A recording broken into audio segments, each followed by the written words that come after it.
How's it going, everybody? I'm the BTC Reaper. My goal on this channel is to teach you how to reap the rewards of trading, whether price is going up or down. Welcome to the 6th video. This is going to be some common terms.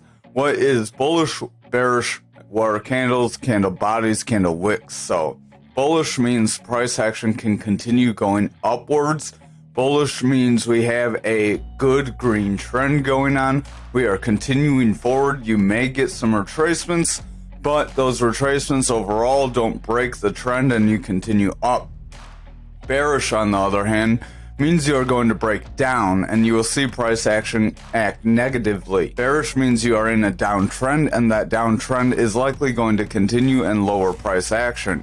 We can show you a couple examples on the charts. Over on Algorand, we have a bit of an up channel going on. This is a bullish trend currently, but an up channel could be a bearish pattern that brings you down overall. We'll get more into pattern trading later in this series. Overall, what we are paying attention to is price action was down here.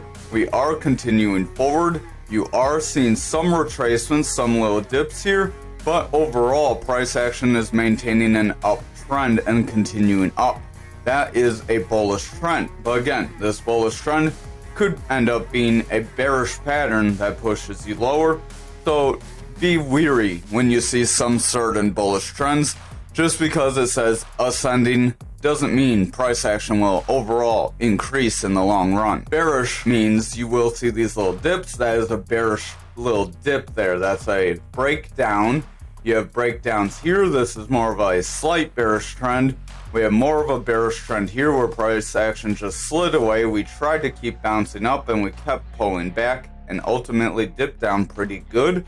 We did have a little bit of a bearish trend here as we took a pretty decent dip. We went pretty flat.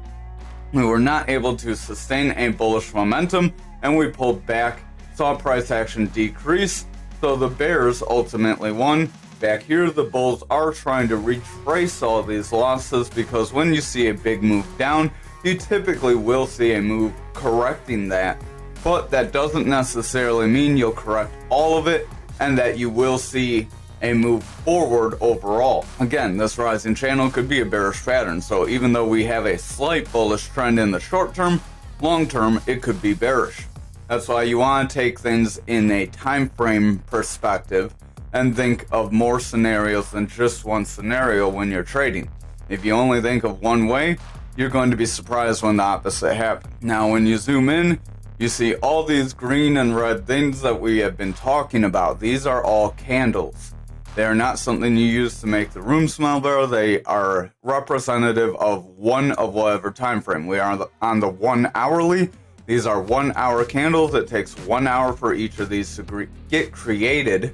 This one right here is currently being created right now.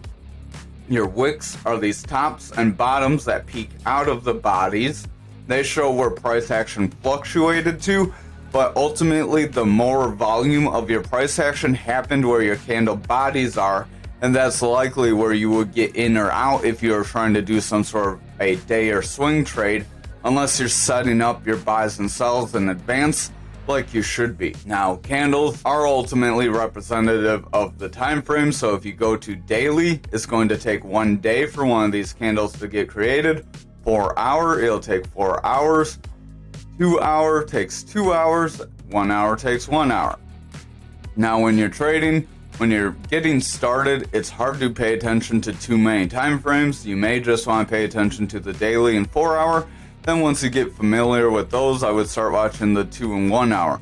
I wouldn't really watch the 3 hour or anything lower because they can get a little noisy and throw you off.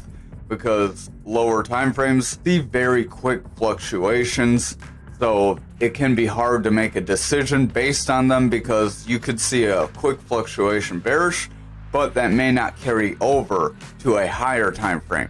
What you're watching for is if it carries over from one time frame to another, then you're likely going to see that become a trend. Thank you for watching this video. We'll get on to the 7th part tomorrow, and then soon we'll be covering different ways to buy and sell.